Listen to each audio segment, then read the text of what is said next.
Before we get into today's episode, I just want to let you guys know about my merch shop. Multilevelmerch.shop is the place to find everything you need to support the show. We've got hoodies and sweatshirts, especially as the cold season's rolling in, mugs, and even phone cases in so many amazing designs. Maybe you want your own Yikes on Trikes design or join the Carb Crusaders. Either way, make sure you stay a good noodle, which we have designs for that too, especially if you saw my Twitter recently. Either way, feel free to check out the merch shop, see if there's some designs or anything you like. We also have some Casper stuff. I have the Bjork phone case myself, but choose what you like. And we ship internationally, so make sure you check it out. Multilevelmerch.shop. Let's get into today's episode, which is a Multi-Level Mondays episode. I'm bad at this.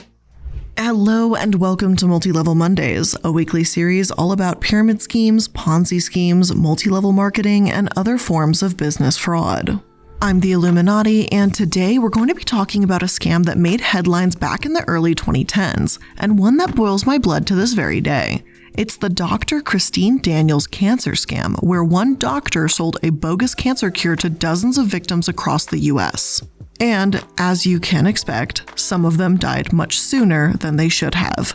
Today, we're going to get into who Christine Daniel is, how this happened, and what consequences she's faced as a result. It's going to be one hell of a bumpy ride, so buckle up and let's get into it.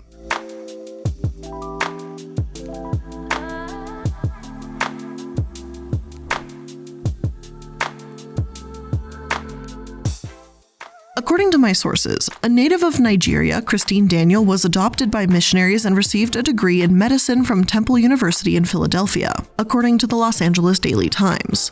She later became a Pentecostal minister in a Los Angeles area church near her medical practice and her home in Santa Clarita.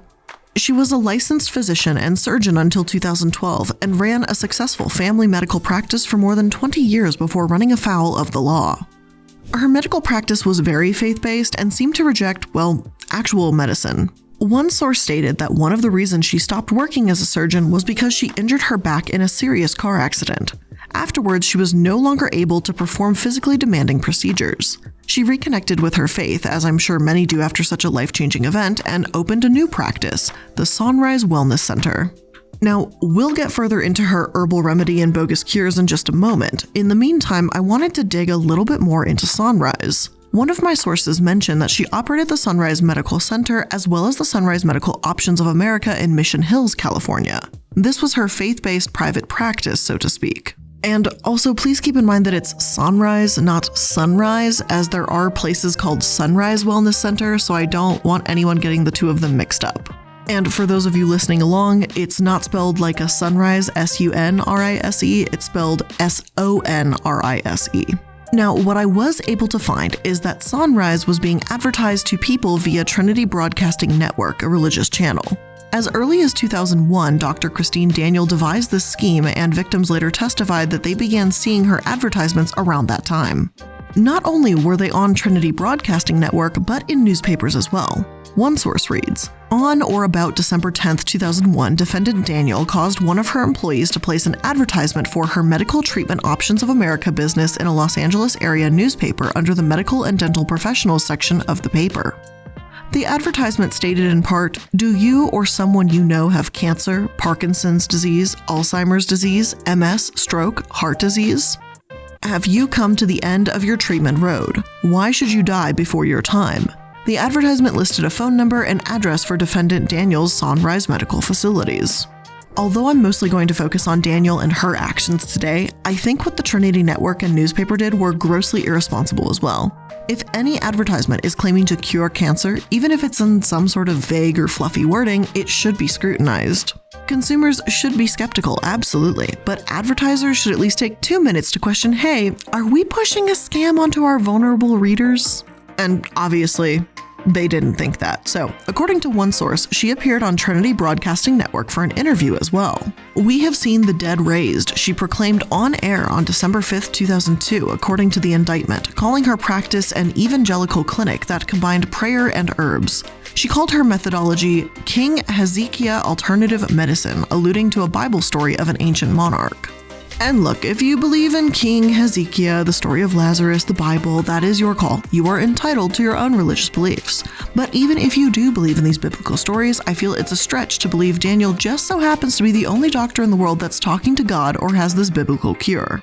At this point, I couldn't tell if Daniel was so delusional that she actually believes prayer and herbs are an alternative to proven medicines, or she was just maliciously targeting desperate sick people for money. Perhaps both. Well, let's find out. What was she selling? In the weeks following her interview on the Trinity Broadcasting Network, Daniel instructed her employees to tell customers that her herbal product level 6 and 7 had an 80% cure rate for cancer. This level C extract she was selling, this herbal cure or whatever she felt like calling it, Daniel claimed it was composed of the best herbal remedies from around the world, and unsurprisingly, it wasn't. According to CNN, the price of her mixtures ranged from $350 a bottle to more than $4,200. Dr. Daniel claimed the higher the cost, the more potent the formula. A Food and Drug Administration analysis of the mixtures showed one to be merely vitamin C and caffeine. Another formula contained beef extract and, get this, sunscreen, which investigators found perplexing. I know that you might be wondering by this point how the hell she wasn't caught sooner, or how anyone even believed her. I mean, she quite literally was passing out a mixture of vitamin C and caffeine and calling it a miracle. At around this point, I found a show on Amazon called License to Kill, which discusses doctors or medical professionals that harm their patients, where Daniel's case was actually featured on episode 2.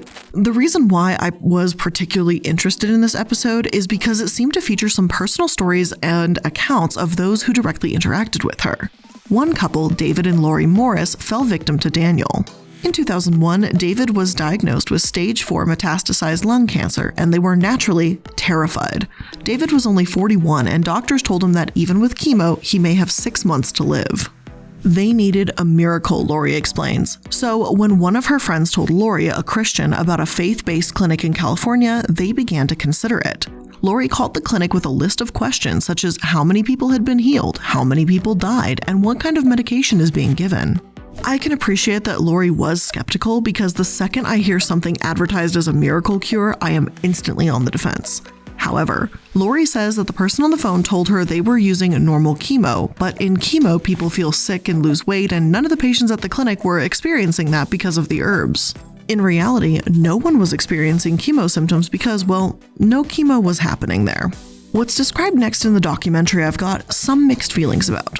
According to Lori, it felt like a place of healing. People truly felt as if it was a place of miracles because the doctor was laying hands on people, praying, and these desperate individuals found some solace in their faith.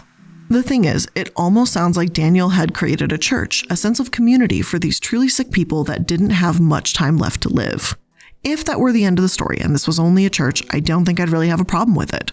But if she actually wanted to help these people, then she wouldn't be taking tens to thousands of dollars from them. One man said it was $6,000 for a bottle of these herbs, and naturally within the treatment center, Daniel would report that her patients were getting better. The thing is, every person's different.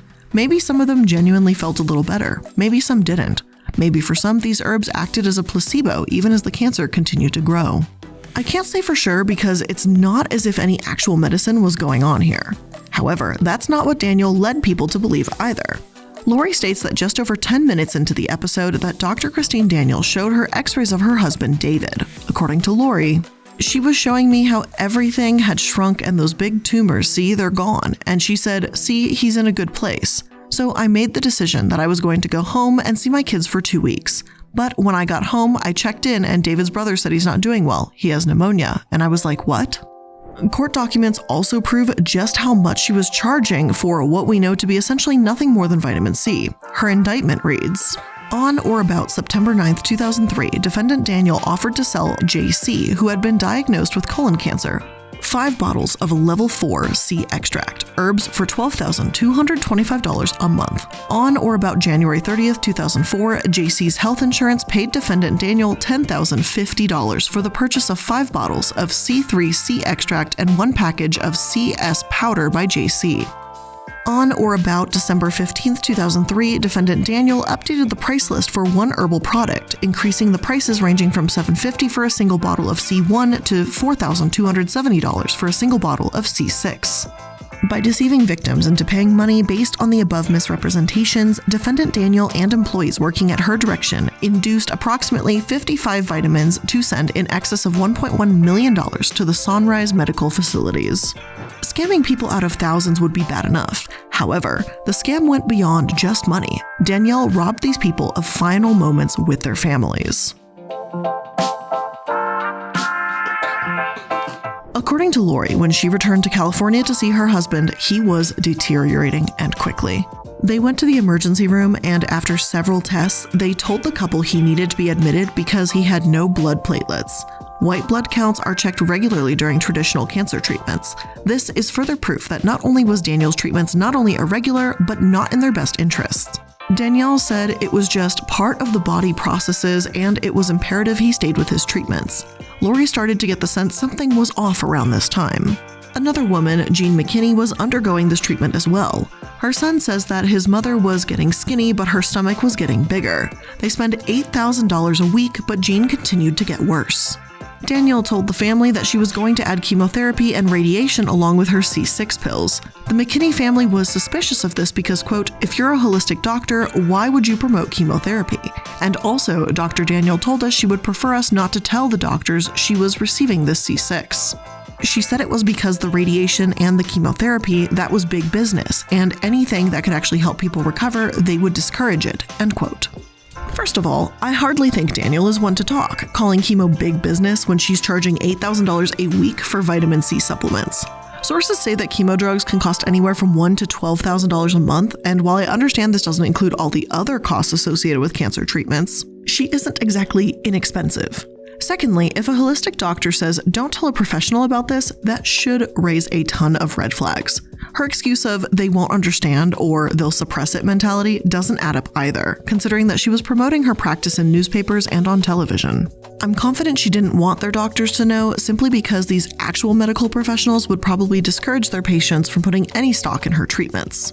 Jean passed away 3 months after her treatment, and Dr. Daniel said that maybe it was the Lord's will. Jean's son said it wasn't very comforting, and no kidding, and he felt very disappointed in Daniel. As for Lori, she asked one of the nurses for an honest opinion if she should fly her husband home. The nurse told her it would be one of the best decisions she ever made. So Lori prepared to bring her husband back to North Carolina to be with their children and leave Sunrise behind. Unsurprisingly, Dr. Daniel was upset by this and started shouting at them, saying, if you take him home, he's gonna die. God told me he'd be raised from the dead here. Lori said, she told me I didn't have the right to take him home, and I said I have every right, I'm his wife. David passed away a few days later, home with his children in North Carolina. As suspicions and outrage started rolling in from Daniel's current patients, complaints were rolling in from previous ones. One man whose wife passed away within 2 months of starting this regimen came to Daniel's wanting a refund. When she refused, he went to the Cambridge, Massachusetts Consumer Council, where he was from. They referred the matter to the California Medical Board, and then the investigation began. In one interview with the California Medical Board, Dr. Daniel actually had the nerve to say that she wasn't really a cancer treatment center. Daniel told the medical board she wasn't selling a cancer cure, which frankly leads me to believe that no, she wasn't delusional or actually believed her own treatment in any way. She was just extremely cunning, sneaky, and greedy. Dr. Daniel would tell her patients not to attend appointments with their regular physician, but to trust her completely. Even if Daniel's vitamin C may not have been the reason her terminally ill victims passed, by insisting these people didn't take their medications and pay her for this phony cure-all, she gave these people false hope, shortened the time they had left, and took thousands of dollars from a potentially struggling family. And that's at best. We can't say for certain if some may have survived if they'd actually gone through with the chemo. That's what's especially despicable to me, how much she took advantage and harmed vulnerable, dying people and their families. Anyway though, this is really upsetting and angering, but we've got to go back to the investigation. What was done about this? Well, the man from Cambridge whose wife passed sent over bottles of this miracle cure to investigators. It was tested in a forensic clinic and an undercover investigator was sent to the clinic. They told Daniels a heart-wrenching story about their father dying of lung cancer and how they were desperate for a cure. Daniel fell for that and said, I have a cure, but I can't call it a cure because the FDA won't let me call that. Of course, the lab results proved otherwise. Another source worded this a bit differently and goes a bit more in depth, though ultimately the result is still the same. Danielle claiming she can cure cancer. It states, John Gennens, a senior investigator with the Medical Board of California, posed as the son of a cancer sufferer and consulted with Daniel, who told him about her treatment program using herbs from around the world. She said the FDA did not allow her to claim her supplements were a cure for cancer, but said, "That's what we do. I'll let you figure it out." He was left with the impression that she was claiming she could cure cancer with her herbal remedies. Daniel provided him with a product price list. Her prices ranged from $350 for one bottle to $12,000 for 3 bottles, depending on the concentration of medicine. Higher concentrations were more expensive, but more effective. Daniel directed him to contact a Dr. Roberts for more information. Dr. Roberts told Gennens that Daniel's treatment was 100% effective and that everyone who had received treatment from her was cured of cancer. Dr. Roberts urged him to do whatever he could to get the money to pay for the cancer treatment, saying that time was of the essence. In the course of his investigation, Gennens came across a newspaper article regarding a benefit concert to raise money to help pay for Daniel's care of a young cancer patient named Briannica.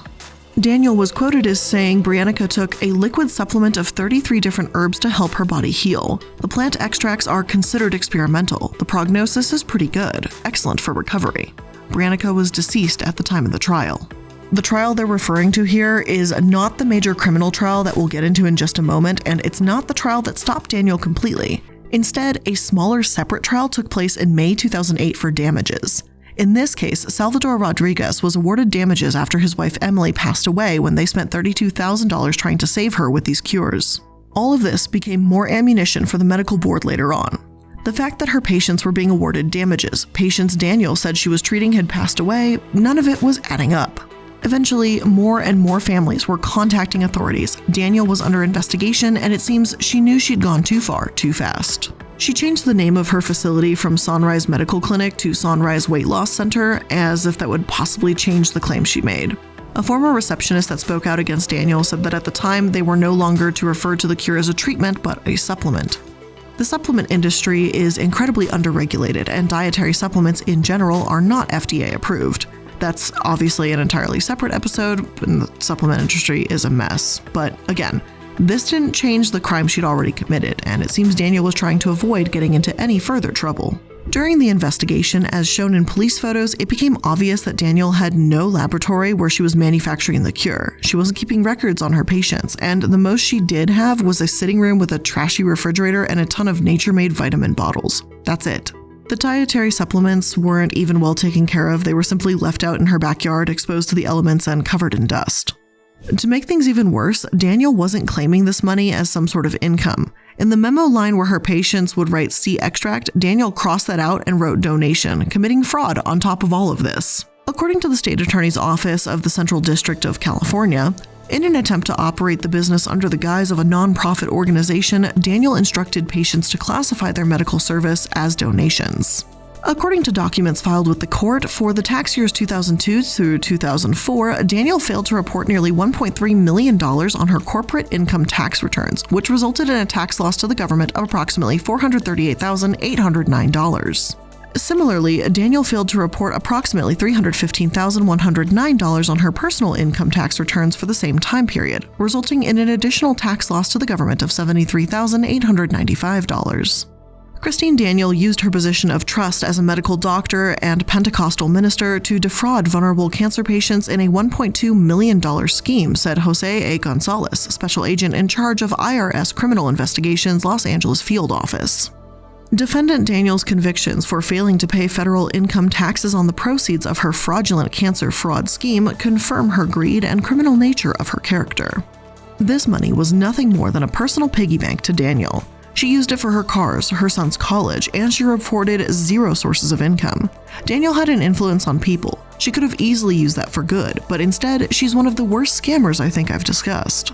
Her former receptionist even says that due to neglect, she believed Dr. Daniel is responsible for killing some of these patients. Again, I can't know for sure if the patients that saw her would have survived otherwise, but it certainly doesn't seem out of the question. The New York Daily News stated, a 22-year-old woman suffering from neck lymphoma was told by Daniel not to bother with radiation or chemo. She might have been cured, but instead, she died.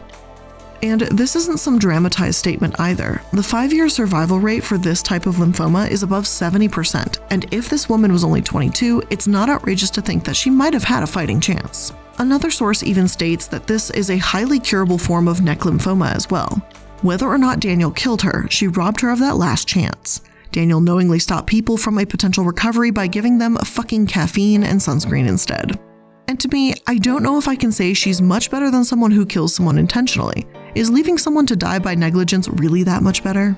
Of course, proving her intent was almost impossible in the eyes of the law, so what Daniel was actually charged with isn't an intent to harm people, but tax evasion. She was arrested and charged with 6 counts of tax evasion, but Daniel insisted in court that these were all donations, not payment for treatments. In court, however, everything finally came spilling out. And before we get into delivering the sweet, sweet justice and what happened to this fraudulent doctor, let's just take a quick moment to thank today's sponsors. I really love trying new foods and recipes, but if there's one thing I don't really have a lot of patience for, it's seeking out all the ingredients. And that's why I'm really digging the boxes that I get from HelloFresh. And that's because HelloFresh sends fresh, pre-measured ingredients with great recipes right to your door. And they've got so much variety that lets you customize your order to your tastes and preferences, with 50 menu and market items that you can choose from every week, with vegetarian, calorie smart, and even gourmet options. And fall is all about the comfort foods. They even have something called meatloaf a la mom and one-pot broccoli mac and cheese that are easy to make and curl up with and enjoy as the seasons get colder but the food stays warm. And HelloFresh isn't just for meals. Their marketplace features a wide variety of snacks, like this fall's pumpkin cinnamon rolls, to get you in the mood for cozy season. So if you want to try HelloFresh, make sure to go to hellofresh.com/MLM14 and use code MLM14 for up to 14 free meals, including free shipping. That's up to 14 free meals, including free shipping at hellofresh.com/MLM14 and use code MLM14. What is better than the simple pleasure of a bowl of cereal? Of course, it can be tough to eat cereal because, it's full of stuff that isn't really great for your health, like a ton of sugar. But that's what's so great about Magic Spoon cereals. I can have a great tasting cereal when I want, without the crap. Magic Spoon has ridiculously good flavors that'll take you back to watching Saturday morning cartoons. And you guys already know my tried and true favorite is the fruity flavor, but they've also got the classics like cocoa, frosted, and peanut butter. And they even have some other fun flavors like blueberry and cinnamon, which I tried the blueberry recently too, and I don't know what I was expecting because I kind of have a love-hate relationship with blueberries, but it wasn't bad. I was actually really surprised. And Magic Spoon has 0 grams of sugar, 14 grams of protein, and only 4 net grams of carbs in each serving. It's also only 140 calories. So click the link below to get some Magic Spoon cereal today. You can build your very own variety box and use my code Mondays for $5 off. You can choose from best-selling cocoa, fruity, frosted, and peanut butter flavors, plus other awesome flavors like blueberry and cinnamon. And Magic Spoon is so confident in their product that it's backed with a 100% happiness guarantee. So if you don't like it for any reason, they'll refund your money, no questions asked. So click the link below and use code Mondays for $5 off, or go to magicspoon.com/Mondays to save $5 off your order today. Also, for my Canadian fans, Magic Spoon is now shipping to Canada. In 2009, one source reads, Daniel was interviewed by investigators in August 2004, and she denied ever practicing alternative medicine for cancer, court documents show. She also attested that she never talked about a 60% cancer cure rate on television. In court documents, authorities contend Daniel took advantage of terminally ill cancer patients in their darkest hours, some of whom desperately sought alternative measures after enduring draining rounds of chemotherapy and radiation. In all, federal prosecutors said Daniel siphoned about $1.1 million from 55 families between 2001 and 2004. 6 patients, ranging in age from 4 to 69, died within 7 months after seeing Daniel. And Dr. Daniel, of course, said she never promised to cure anybody, which is complete and utter bullshit, as we know. She told an undercover investigator, "I have a cure, but I'm not allowed to call it that." If she's willing to lie, well, it's a little late for that. Evidence presented at trial not only proved that her caffeine sunscreen treatment wasn't going to work for anyone, but that there weren't even herbs in it. She lied to the government in terms of taxes, her workers as far as they were giving people, and worst of all, people that entrusted her for help were failed. I can't find a single moment where Daniel was honest with anyone in this case. Not even right up to the end, where she had the chance to apologize and admit what she'd done. She still didn't do it. The evidence also showed that Daniel used her status as a Pentecostal minister to create a bond of trust with members of the evangelical Christian community, an affinity that gave her access to victims to whom she sold bogus hope and worthless treatments. Daniel promoted the product under a variety of names, including Sea Extract, the Natural Treatment, and the Herb Treatment, through a program televised on the Trinity Broadcasting Network. During the trial, the jury heard from 28 victims and family members of victims who died while taking Daniel's cure. Some said Daniel urged them to avoid conventional cancer treatments, and family members testified that Daniel even forbade her cancer patients from taking any pain relief medication. So not only did Daniel want to take away her patients' last moments, but apparently she wanted them to spend the last few months of their lives in pure agony as well. A significant percentage of her patients died within 3 weeks to 6 months after starting her bogus cure. Not only was this harming patients, but those close to them. In court, Deborah Harris, whose sister was one of Daniel's patients, stated, quote, "I live with the guilt that I should have seen that none of what she was going through was helping her, but instead hurting her," end quote. Her sister died after undergoing Daniel's treatment. I feel so horribly for Deborah, and I hope she's able to have some sort of peace by now, knowing that she thought she was doing right by her sister, and she shouldn't blame herself. I know it's far easier said than done, and I can't imagine living with that guilt. Now by now, you'd think Daniel would take some sort of responsibility, or at least have the decency to be ashamed, but Daniel still didn't stop there. She even tried to tamper with testimony, my source states. The evidence presented at trial showed that Daniel attempted to influence the testimony of at least 2 witnesses who were called to testify before the grand jury. One of those witnesses, a longtime patient of Daniel, admitted during trial that he lied to both law enforcement officers and the federal grand jury after being improperly influenced by her. This case was truly an absolute mess. A part of me is amazed she wasn't caught sooner, while another part of me wonders how the hell she ever thought she would get away with it. In 2011, Daniel was convicted of 4 counts of wire mail fraud, 6 counts of tax evasion, and 1 count of witness tampering. After this, it seemed the Medical Board of California had enough with her and finally revoked her license. Finally, in May 2013, Daniel was sentenced to 14 years in federal prison and ordered to forfeit over $1.2 million. Prosecutors had originally sought 27 years behind bars, with Assistant U.S. Attorney Joseph Johns calling her behavior breathtakingly despicable, cruel, and heinous, according to the Orange County Register. Her earliest possible release date is 2025. And personally, I feel she deserves a lot more time. Whether or not these family members are actually paid back financially, we'll never be able to get that time paid back with their loved ones. This scam was so unbelievably cold-hearted. It preyed upon incredibly vulnerable, terminally ill patients and their families. George McKinney, Jean's wife, was a bishop at the time. He ended up paying more than $100,000 for herbs and treatment for her colon cancer, but said he was only interested in restitution and seeing her repent for the evil that was done to him and others.